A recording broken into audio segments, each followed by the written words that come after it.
So ito na nga mga Kaimar, nakapanood ako ng 3D na Superman dyan sa may IMAX MOA.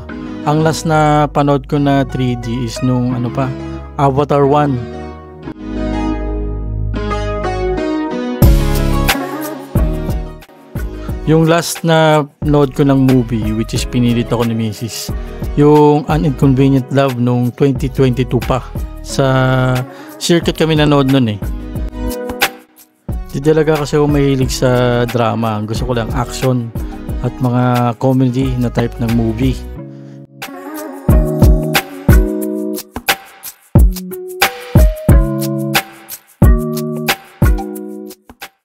So balita ko mga Kaimar, mataas ang rating nito na professional movie and audience critic. Nasa 90% pataas.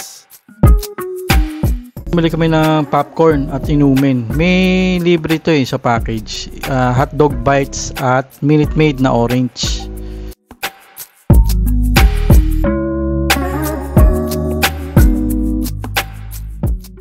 One million, zillion, jillion, dillion, cotillion times later.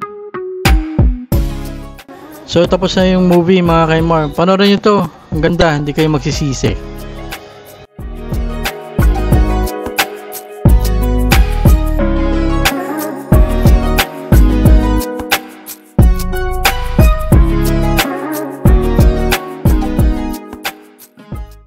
So hanggang dito na lang mga Kaimar. Until the next video.